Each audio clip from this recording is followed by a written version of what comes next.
Welcome back in, everybody, to a Wednesday edition of Birds 365, joined now by Mike Gill from 97.3 ESPN down the shore. Mike, welcome to the show, man. How you doing on this Wednesday? Good morning, guys. I'm doing good, ready to go. We got an extra day off this week, so it's like this thing starts, and then they kind of put you into a little bit of a halt again, so a little frustrating, but hey, it is what it is, right? Yeah, this schedule at the beginning of the season, it's good to get the international game out of the way if you're going to want to play one, but if you have to play one. So from that standpoint, I think it's good for the Eagles, but boy, I get the feeling the coaches would like to be back on the field trying to correct some things before they get back on the practice field tomorrow. Right. That's a long time.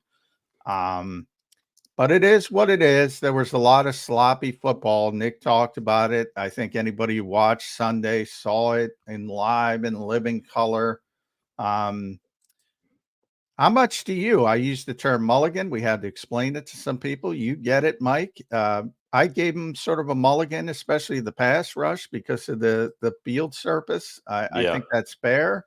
Where are you from that standpoint? No excuses from winning the game or losing the game because you're both on the same field. It affected the Packers as well. But from an individual standpoint, it's tough to evaluate that game, Mike.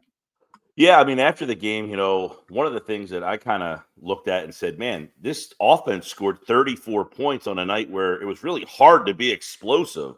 And then on the flip side, I thought, and people, I think, were not impressed with the defense. Likely, it seemed like most of the feedback I got was same old defense, all that kind of stuff. And I said, I thought they won the game with their defense in the first quarter. Those two stops they got were huge stops. But it's hard to evaluate because I thought Jordan Love did not play well. But some of the time, I mean, every time he'd go back to pass, Noah Eagle, who was doing the play-by-play, it felt like he was like, Love goes back and he slips. And he throws it over the middle, and the receiver slips. He was throwing behind guys, but were they really behind, or was the guy slipping in and out of his routes? It was a hard game. I really thought that the field was so disgraceful that the NFL should be ashamed of itself with these things. They have got to do a better job with these surfaces. You cannot have games like this where that is the story. You have two teams that played in that game in prime time to kick off your season that have Super Bowl aspirations. And for both teams, you're talking about, well, I can't even evaluate them because the surface you put them on was so bad.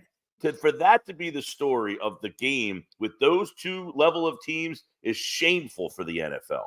I'm with you, Mike. No doubt. I'm completely with you on that. Me and John talked about that already, where it's, especially the second game of the year, right? You wait all off season for the NFL to roll around. How many Friday times? Night. Seriously, I do a podcast about like sports media and announcers. Okay. It's one of the focuses of a podcast that I host. How many times did Noah Eagle say he slipped? His feet came out from under him. I mean, you lost count. It's like a guy being a fact checker for the debate. You just stop counting for lack of facts at some point because every other play they were slipping and sliding. And I think it was, if you look at the Eagles offense and say, well, Jaylen Herz was kind of, I used the word uneven for him. Was he great?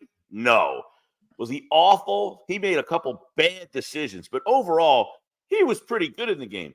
But how much of that was, I can't trust my footing on this field for both of those quarterbacks. Yeah. You think Jordan Love is as bad as he looked the other night? I don't think so. But you didn't know where your receiver was going to be. You had Squan Barkley with 109 yards. He had a couple of explosive runs. But how much more could he have gotten? How much more meat was on the bone if he trusted himself to break in and out of some of the moves? The first play was a 5-yard loss because he slipped. Yeah. Exactly. Yep. Yeah.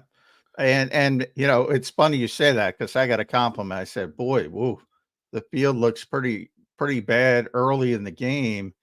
And I got one, the Eagles were slipping and sliding all over the place. Saquon losing the 5 yards. And I got the snarky comment, as people are wont to do. Green Bay's not having a problem. And then it started with Jordan Love every time to the point the poor guy had to delete it. It was so obvious.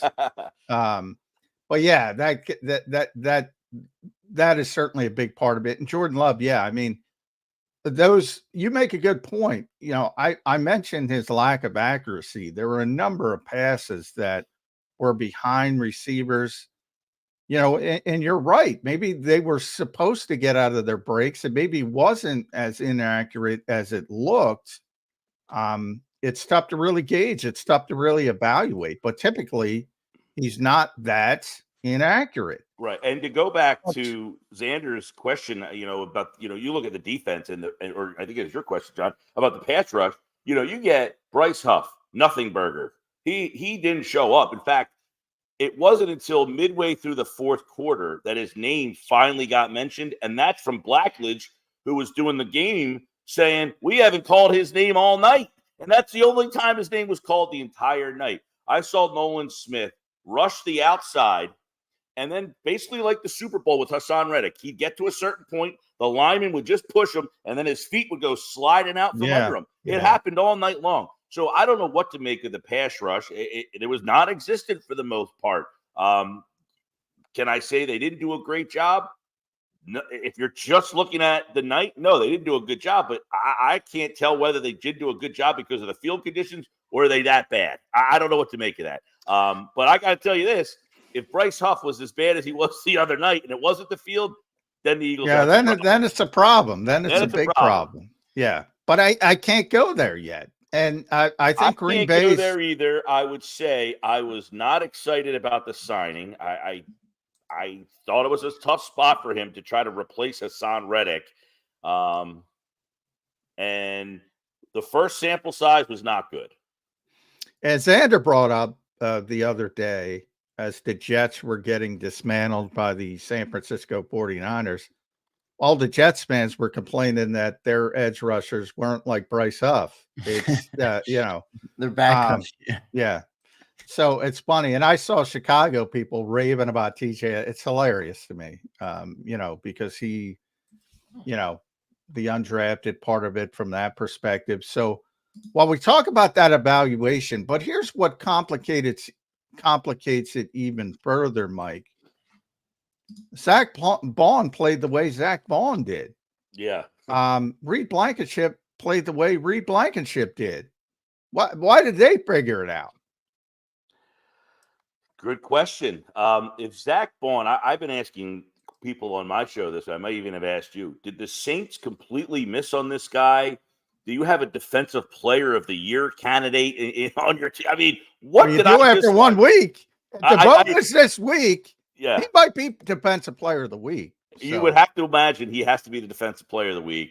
I don't know what to make of that. And the way they used him, they had him in coverage. They had him at one point, correct me if I'm wrong, it looked like they had him on a corner blitz. I mean, he came from like the sideline to make the play. On one, they had Graham drop it into coverage. I know people love when the defensive linemen and edge rushers drop into coverage, but Graham drops into coverage, and they had Bond coming from who knows where.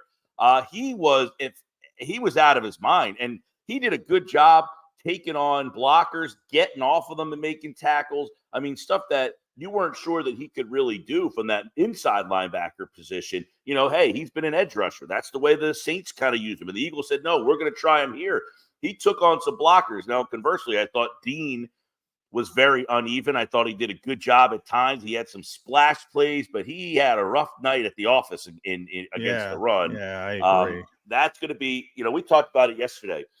Some of the storylines leading into Monday night, that Devin White story, is he going to be ready to play? And if he is, what happens there with him and Dean? Did they see enough from Dean to say, he's our guy now? Sorry, White, you're replaced. I know some people think that already has occurred. Yeah, that's already occurred. They're not pulling that trigger. Did they look at Dean on Friday night and say, that's what we were hoping for? Or do they say, yeah? Well, I mean, I think it was so uneven. I think that'll be like, they're not reversing that decision in 1 week because of that field. I think if it continues, then you got a problem if you're Nakobe Dean. But I do think he won the starting job. The more uncertainty is Rodgers coming back. Presumably he's going to be back. So did they keep Mitchell outside? We were Yeah, talking about it a little bit. And that was number two. Was that how's the secondary going to evolve with the way Mitchell, I thought, played excellent. Mitchell made you feel pretty good. And you talk about slipping and sliding. He didn't seem to have those issues either, although some guys in the secondary did. But Maddox, I thought, had a rough night. Do you want to stick with Maddox there and keep Mitchell on the outside, or go back to your original plan and move Mitchell back inside and have Rodgers on the outside? So that's going to be something. That one's more interesting. Zack lined up 13 times as an edge rusher, 47 times as an all-ball linebacker, 6 times in the slot, 1 time at corner, which is probably the play you're talking about. Per a game high 67, played every single defensive snap. Yeah, he was Andrew Van Ginkel. That's what big now, kid. At the end of the day, if your best defensive player is Zack Bonnell for the whole season, does that concern you? Not if he's Andrew Van Ginkel, it doesn't concern me. But I don't know. It's ironic too. They're good friends, former college teammates. Van Ginkel had a good game on Sunday. He had a great play. Yeah. Did you see his pick six? Yeah. Unbelievable play. I watched a lot of that game. I'm not a red zone guy, so I actually watch. I'm not games. either, Mike. Yeah. I hate the red zone. It makes me feel dumber after I watch football. I watched it. I admit, because I don't often get to watch football, so I wanted to watch as many teams. Usually I'm at a game, or you know, I'm hyper focused on the Eagles. Well, yeah, you're watching a full game. I can't stand when it just goes from game to game to game. No, I wouldn't do that. I'm saying this weekend, though, I did. I watched a lot of red zone because I wanted to see the whole league.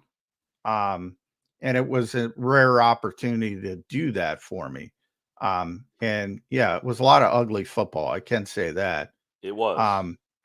But Van Ginkel was tremendous under Fangio in Miami last year. So if you can replicate that, I don't know if you can replicate that over 17 games. And he got hurt at one of the big issues for Miami is he got hurt. Jalen Phillips got hurt late in the season. And Vic's defense took a big hit. If you can replicate his presence on Miami here with Zack Bonnell, you really got something.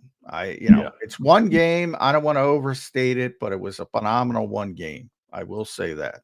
Yeah, Bond far exceeded any expectations you could have had for him. Anybody, even Bond's parents might have said, "Hey, I don't know if my son's got this night in him." He was excellent. Highly impressed there. Can he keep up for the full season? I thought Dean looked small at times against the run. But ultimately, he made some plays here and there. He had a play in the open field. He made some open field tackles. So I'm not saying, hey, pull Dean. It's time to pull the plug here. I was a guy last year. I loved Dean coming in. I thought he was going to be a huge difference maker for them last year. He obviously got hurt, and that's been one of his problems there. So the linebacking for one night kind of did their job. Again, down on the goal line. I thought that was those two stands inside the red zone in the first quarter. Milton Williams, I thought, had a really good game. I thought Jordan Davis had maybe one of his best games as an Eagle. The stats wouldn't say anything. I agree. Yeah, for his role, stats don't mean anything. But he finally had some sort of an impact taking blockers on. Carter was really good. It wasn't his best game. It wasn't a flash night for him. But overall, I saw a lot of people. Same old defense. I kept getting that message to me. Same old defense. Defense stinks. No pass rush. I thought for the most part, the defense won them that game early on. And what it shows me is you go back to the Super Bowl, the year that they won that Super Bowl, and even the year they didn't win the Super Bowl, but were there.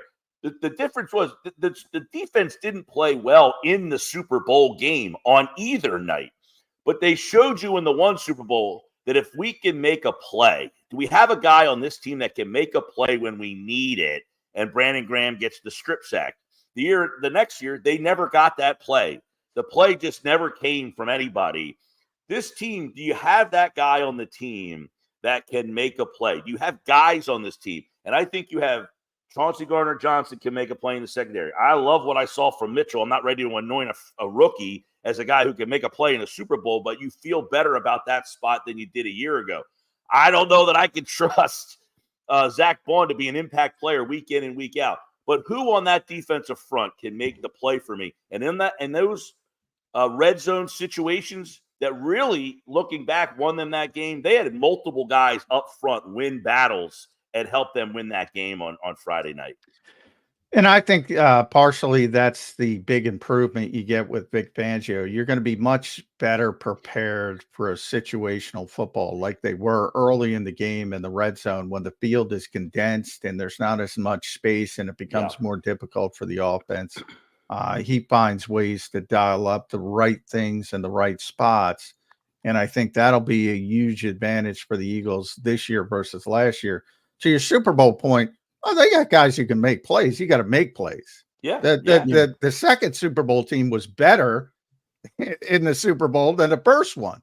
But Brandon made one play. I mean, Tom Brady threw for what, 505 yards. Well, I mean, the point I'm making is even if you have a good defense in 2017, they had a good defense. On that night, it was not a good. They did not. So like Friday night, you might say same old defense. This is a pretty good defense. Last year was a bad defense. They were bad defensively.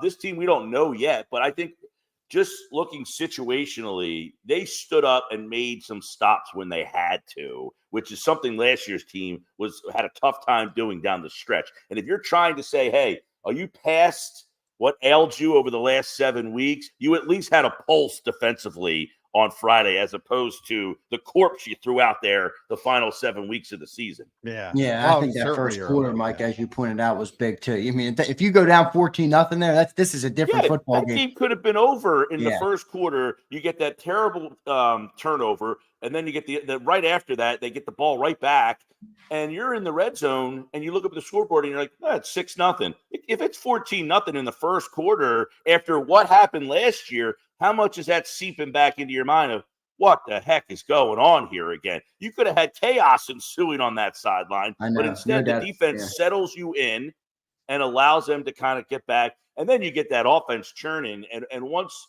I thought Hertz got into a pretty good rhythm at one point, and they got moving and you felt like, all right, here we go. And then, of course, it was a back and forth because the defense kind of sunk down after being on the field so much and making their 2 stops. But in the end, they got, they made just enough plays defensively. But those 2 stops early end up being the difference for me. Yeah, I agree with you, Mike. Let's go offense, Mike. Squan Barkley comes in. I'll start there. 3 touchdowns in his debut. What did you see from Squan, and what did he tell you about the potential of what this offense can be with the amount of playmakers they have on the field? Well, I was a fan of the signing. I like Barkley coming in, and for no more reason. Look, Barkley's a great talent. There's no denying that. But in my mind, Howie Roseman isn't a dummy. He's very has very smart and ways that he does things in my mind. And there's this thought of like he goes down and says, you're going to do this and you're going to do that. You're going to play this guy. That's not what I'm insinuating. But if you spend $12.5 million on that guy, I think it was pretty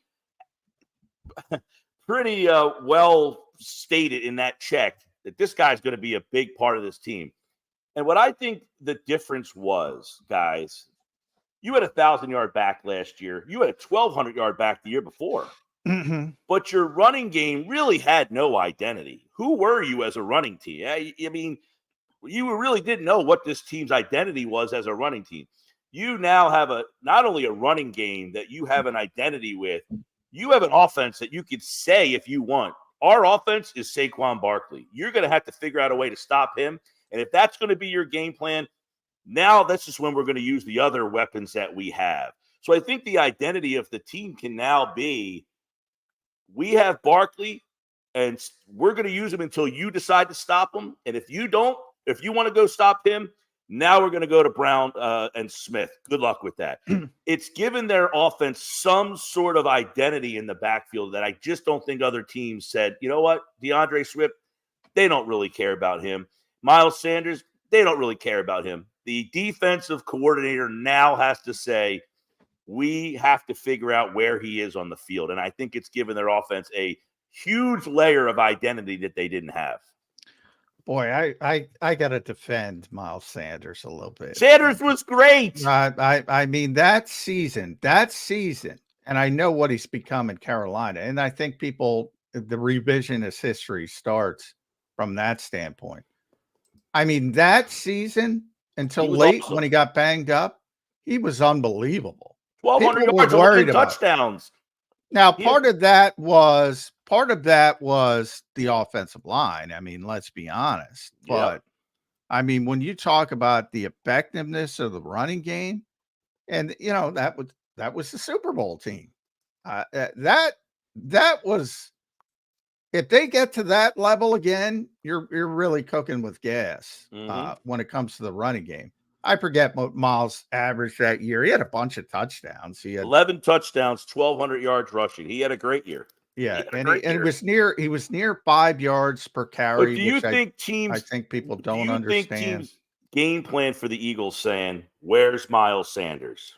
No, I don't. But there's where you and I differ. Nobody's game planning, but that's the whole point. That's the brilliance of Howie. Everybody's coming in game planning for AJ and Devonte. Okay. And Jaylen. Well, guess what? If that's your game plan, you're going to be screwed. If you're coming in and only that's the beauty of it. Well, exactly. The beauty of it. But that's going back to Zander's question of why now I have a guy that I don't think the Eagles wanted to make a game plan surrounded by or that's precedent on their running game. You write a check for $1,250, Jeffrey Lurie, and the whole he wants to throw, blah blah blah. When Jeffrey Lurie approves a check for $1,250, I don't think he has as big of a problem turning around and handing it off to that guy. Well, he signed bigger checks to the quarterback and the two receivers. Right, but before you get swifted here, a guy that you'd get for $1 million. I'm just saying, and by the way, Nick said it again yesterday when he was talking about he was asked about keeping everybody happy, and they were able to keep everybody involved, all the playmakers involved. And he flat out said, no, that's not possible every week. And he said again, look, you game plan, it starts with AJ Devonte. He said it 1,000,000 times. Hey, I mean, I don't know why people struggle with guy. it. He's a gamemanship guy. He's telling the truth. He's telling the absolute truth. He may be telling the truth, but for me, what this does to the offense is allows them to feel like, hey, you know what? We have Squan Barkley. Let's use him, as opposed to where it helps. And this is where I said I thought it was when everybody talked about the receiving aspect of it. You saw the excitement of the receiving aspect of already, but he only had two targets. He's not getting major targets in the passing game. Occasionally, you're going to try to take a shot and take advantage of a matchup, which they were able to do with Isaiah McDuffie. You get him one-on-one, by the way, because A.J. Brown, Devonte Smith are drawing the secondary away from it. That's the impact. That's it. That's it live and in living color, because everybody's worried about AJ. Everybody's worried about Devonte. And then you leak Barkley out and nobody's paying attention. All of a sudden it's Isaiah McDuffie. That's what the Giants didn't have, that the Eagles have to take advantage of. I would ask this then. Last year, by the way, Boston Scott was the highest paid running back on the team. They didn't have any feeling that we have to hand him the ball. DeAndre Swift came here with the pedigree of catching the football. They could have had the same mentality of, they could have, and they chose not Barkley, to. Don't get me wrong. Barkley's much better than DeAndre Swift. Yeah. Although as a receiver, I agree with you. They should have gotten, especially the way they played last season, they should have gotten DeAndre more involved with those bubble screens and things like that. I still believe that. So I don't believe they took advantage of that. But going back to Miles in 2022, he was great. Very good. He was great in that season. And if you can replicate that and you can close out games, Nick was talking, I asked him about the 4-minute offense. Remember how many games they would go on those 8-minute drives and just close out? That's what they did. Yeah. if that can continue, yeah, then it's going to be special. And we're going to see. But for one game, there was 7 whatever. They left 27 seconds on the clock, 22 seconds after the kickoff. They got the ball. They kept it for 7 minutes and 26 seconds, I think. That's 4-minute perfect football. Yeah. And, I when they made this signing, it was, I said, hey, look, Miles Sanders had 1,100 yards and 11 touchdowns. I would think the Eagles would be disappointed if Saquon Barkley didn't better those numbers. That's why I put him at 13. Miles got 1269. So I said, well, Saquon's got to be a little bit better. So I said 13 rushing, 350 passing, 11 total touchdowns. He's off to a good start. To surpass that, obviously. I don't think he's going to get 3 every week, but he's off to a good start. It's all positive. But, I mean, this offense will continue to, and people, but if you're a defensive coordinator, that's the brilliant thing. Raheem Morris this week as a defensive coach, what do you do? Where do you start? But I guarantee he starts with AJ. Yeah. Hey, listen, and he can start with AJ, which is not dumb, right? I mean, if you say, who do you got to take away? There's no right answer. On Friday's shows, I do, my Friday game balls. I gave the game ball. I went to Smith, was the guy I thought was going to have the big game. And while he didn't have the yardage that jumps off the page, I thought Devonte Smith in that late drive extends that game, extends those drives, I should say, and really came up with the bigger play. You had the one big play from Brown that's obviously the highlight reel play, and we all love the highlight reel play. That's the red zone play. But I'm watching the game, and in the game, Smith makes the big catches, the chain movers, and those were the more important catches in that game to actually seal the deal. So I thought Smith was going to have the big 120-yard big day just because of the matchups. But I thought that was underrated too, that Smith's numbers didn't jump off the page, but the catches. Oh, he was huge in that drive that I was just talking about. It was Devonte, and he carried 2 tacklers for a first down at his size, which is amazing how physical he can get. But when we were talking on your show, Mike, we were talking about Saquon's touches. They went from 18 to 26 on that last drive. They ran it 8 times. But they only ran it for 15 yards. It had to be Jaylen and Devonte Smith converting first downs. That really sealed that game. So it was a team effort. But I think from the optimistic standpoint, they scored 34 points, and the quarterback had one of his worst games ever. Well, and they still scored 34 points. One question, that we were bringing up yesterday, which is this RPO thing kind of dying? Is the league figured this thing out? Because 2 years ago, Hertz seemed to make the right decision every time. Now it seems that every time he does something that's the wrong thing and he just goes down like a ton of bricks, just slides at the line of scrimmage. Have teams figured this out, or is it the Eagles not executing it well? A little bit of both, as usually. I think throw the field in as well. I think it was more difficult to get your footing, and we'll get a better. But no doubt, teams have gotten better defending it. Yeah. I think it's time for them to evolve from it, and I think that's what part of the reason Kellen Moore is here. Yeah, well, yeah. I mean, he's here to. There's a lot of boy, we got to get to it eventually. There was a lot of bad quarterback play in week 1 in the NFL. A lot of bad quarterback play. And Jaylen was graded the worst quarterback in the NFL by a certain company that people don't like. But at least when they talk about bad grades. They love them when they talk about good grades. But I digress. Like everything else in the world, it's not real unless it's pro for me. Exactly. Now, again, it's a very small sample size. It's one game, and it all has to do with those turnover-worthy throws. So when you talk about, obviously he performed better than Bryce Young because there was a lot of good. Obviously he was better than Will Levis because there's a lot of good. Obviously, he's better than Bo Nix, who was just embarrassingly bad because there was a lot of good from Jaylen Herz along with the bad. Obviously, he was better than Caleb Williams, another rookie, Jaden Daniels. They all played poorly. Daniel Jones was abysmal. He played better than all those quarterbacks. So how does he? Deshaun Watson might have been the worst of them. Deshaun Watson. So how is he 32 of 32? They weigh heavily the turnovers in decision making, correct? Correct. And that's the point. All of those quarterbacks, as bad as they were, did not have 5 decisions like Jaylen Herz had in one particular game.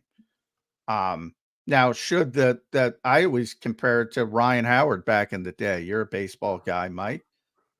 Ryan Howard may have won 0 for 3 with 3 strikeouts, and then bang, there's the 3-run home run that completely changes the complexion of a game. That's got to be weighted more than the 0 for 3 with 3 strikeouts. So that's the kind of game Jaylen Herz had. Yeah. He's basically look bad, then make a play to make you go over the top. And that relentlessness is a big trait of his game. But while I say that, and that's the optimistic standpoint, and they scored 34 points as poorly as he played, don't jump on the sword. Those decisions are terrible for a veteran quarterback. People jumping on their swords, even Jaylen admits it. He had no problem taking accountability for it. Nick Sirianni, everybody admits it. He cannot continue to make those types of decisions.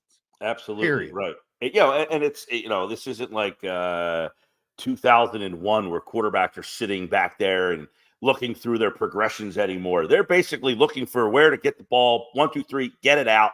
And if that guy's not there, and it felt like he was trying to will these guys open because that's where he was kind of like told to throw the ball. And it's like, hey, it was, especially with the time and the score. Like the one thing with Hertz the first year, what we heard about is how much of a leader he is. And that was the one thing.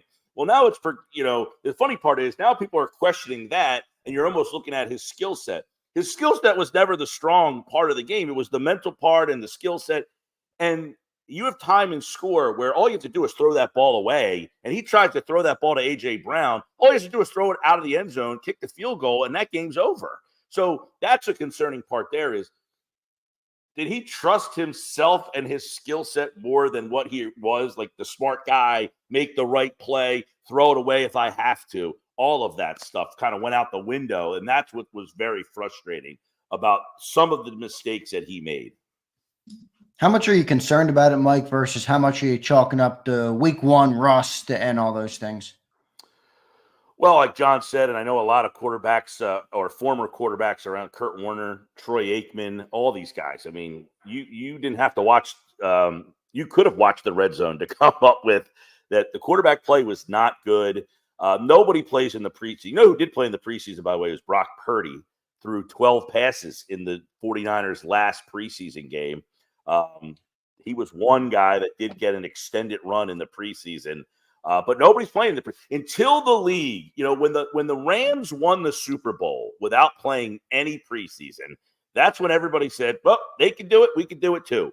So until there's a shift back the other way where all these teams decide, and I don't think that's going to happen, is the juice worth the squeeze, John? There's a McMullen line that we used to talk about all the time. Is the juice worth the squeeze to play a guy in the 3rd preseason game, which, by the way, is 2 weeks before your opener. So if you're saying I got 12 passes 2 weeks before my opener, was that enough to get me ready for the season? That's not enough to get anybody ready for a season either. So are those 2 series or 3 series worth the potential of getting hurt and losing your quarterback or somebody else to play him? So you're going to see bad quarterback play. This isn't, we talk about all the time now. September is 4 preseason games. Everyone's just trying to stay 2-2 or 3-1, or even 1-3. You're still in the wild card chase.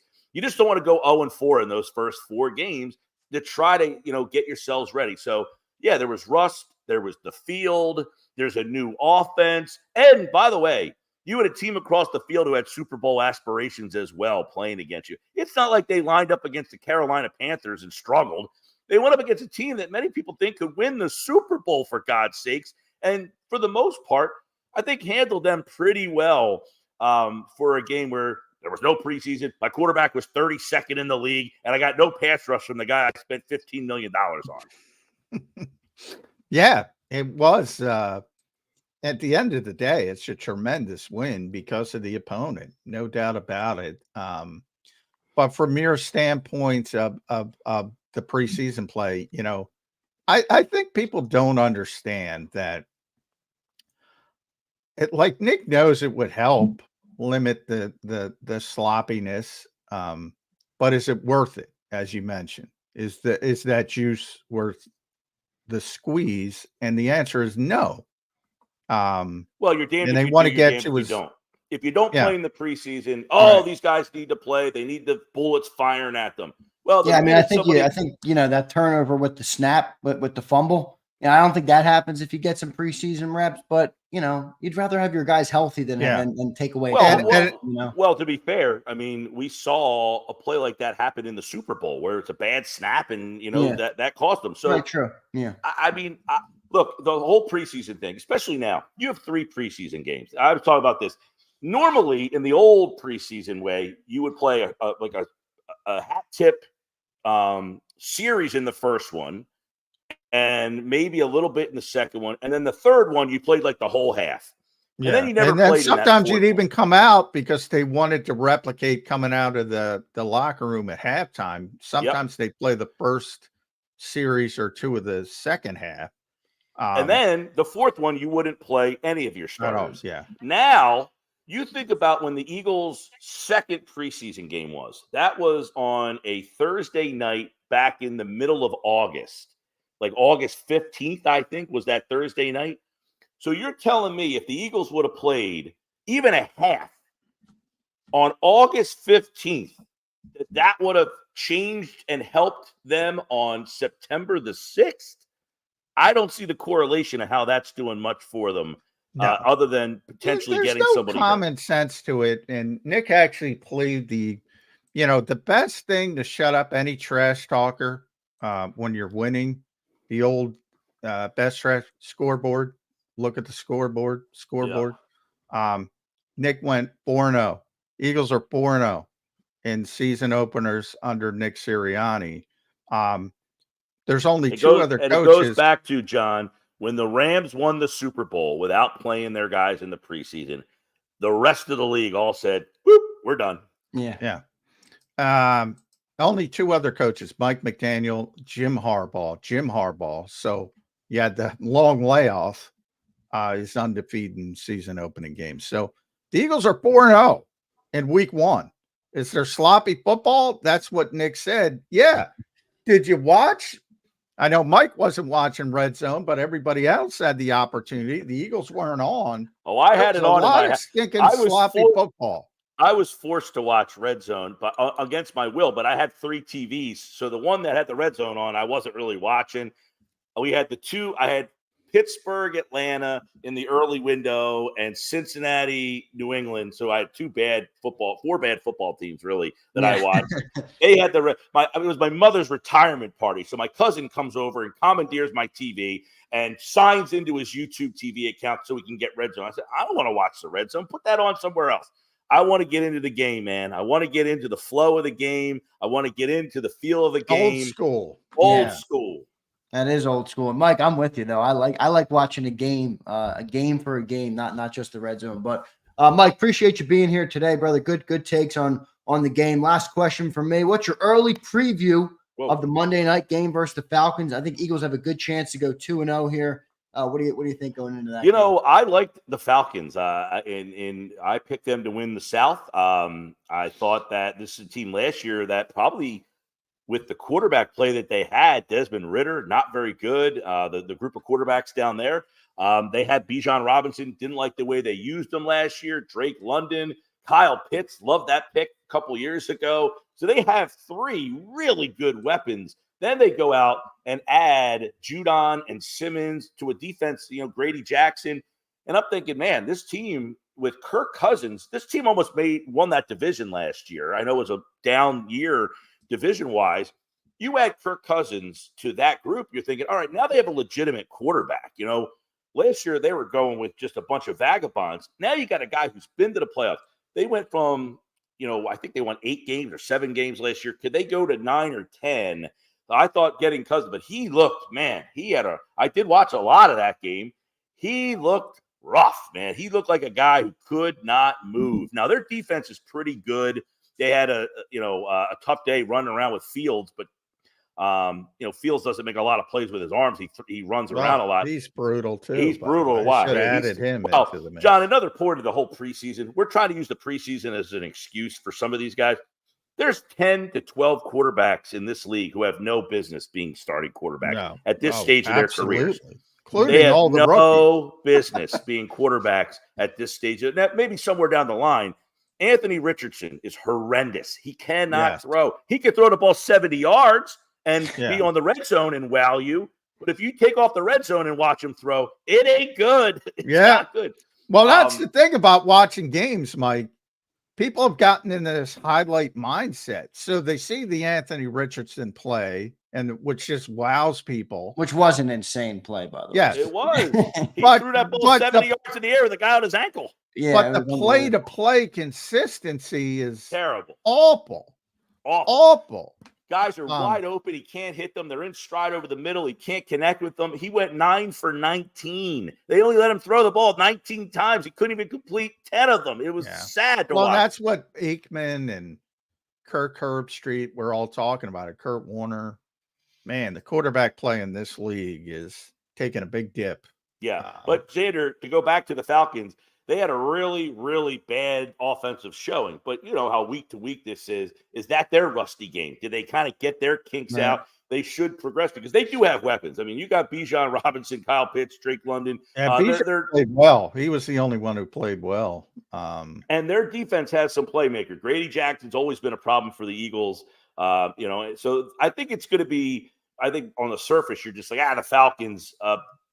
But I think that they should build off of, they lost the game. I have a feeling Justin Simmons is going to make a play to get Eagles fans just incensed. I do like Judon, though. Nice pickup by them. Yeah, he's a good player, definitely. Yeah. So it should be, but injuries are a big thing. Kirk Cousins tore his Achilles in late October last year. And he looked like it. Yes, and he's 36 years old. The assumption that you're just going to be back, everything's fine. People don't know how a lot of people don't know how difficult these rehabs are. He does not look like himself. No. And that'll be a positive for the Eagles. And the pass rush, Mike, they got a stationary target. No excuses this week for that pass rush. Well, you're at home too. You're at home. Feeling a lot better about the surface that you're on. I can't wait to not talk about the surface anymore. Wasn't the surface in Sao Paulo supposedly the same surface that both the Eagles and the Packers use? Both the Eagles and Packers. But it's kept differently because soccer's a different game or football is a different game than American football. I saw some conflicting reports that they did change out the soccer field and it was just super wet and that's what made it slippery. But I don't know. It looks so crappy. It's tough to say. During the game, I thought Eskin tweeted that it didn't have anything to do with the field, that it was condensation because it was so humid that was making the field wet and slippery, that it wasn't actually the surface, but it was so hot down there that it was moisture. Yeah, I saw that too from Eskin. Mike, I think he went at TJ Watt, right? Yeah, JJ Watt. That's exactly what I saw. Yeah, so make sure you guys follow Mike on X at Mike Gill Show. Listen to his show on 97.3 ESPN, the best sports show in all of South Jersey. Mike, thanks for joining the show today, man. We appreciate your insight as always. We'll talk to you next week. All right, brother. See you guys. Thanks, There's Mike Gill joining the show. Great stuff from Mike Gill there on Birds 365. Always brings a great element to the show. Johnny Mac, love talking to Mike Gill. We'll have Brandon Lee Gouton in about 12 minutes or so we don't have too much time here. Johnny Mac, I do want to give everybody an update, by the way. Everybody's like, did he claim the jersey yesterday? So I did give away the jersey yesterday. It was claimed by Mr. Fleming, and a good, a nice little, a good thing of this, right? Mr. Fleming reached out to me and he says, I'm going to give the jersey to my grandson. So a nice gesture from Mr. Fleming. Yeah. So I was happy to hear that. So we gave away the jersey. I did already order it, and right from the NFL shop, right to Bill Fleming. So he's going to get that jersey hopefully soon. Fanatics is crazy. In the world of 2-day shipping, Johnny Mac, Fanatics is still like, oh, we'll talk to you in a few weeks. I'm like, what the heck? Yeah, I'm not a big fan of, sorry, Michael Rube, but so many people, now I don't buy jerseys. But fans complain to me all the time. I hope everything's okay because they package things with the wrong numbers and misplaced spellings. Yeah, it's goofy. Yeah, Michael Rubin, dude, get that fixed. Come on. Yeah, no doubt. But anyway, the jersey was given away yesterday. I want to thank and welcome, just thank everybody, all of our members and all of our non-members as well. But really our members who participated yesterday, John. We went to a members only chat when you left yesterday. It was a lot of fun. So I talked to the members for about 20 minutes. We had a great time giving away the jersey, and I hope we give away another one this week. I think, Saquon, I think he's got another game here where he could have a big game. So hopefully we'll give away another jersey this week. Mr. Perez, it was William Fleming Sr. was the man who won the jersey. And as I mentioned, he got back to me. He confirmed his account and everything, and he's giving it to his 10-year-old grandson, who's a massive Eagles fan. So definitely great stuff. William, if you're listening, great stuff by you. So we'll take a commercial break, Johnny Mac. BLG coming up in hour number 2. And then one question for you on the other side of the break. If you missed any of today's show on the JAKIB Media channel, listen to the podcast on your way home. Available on YouTube, Apple, and Spotify.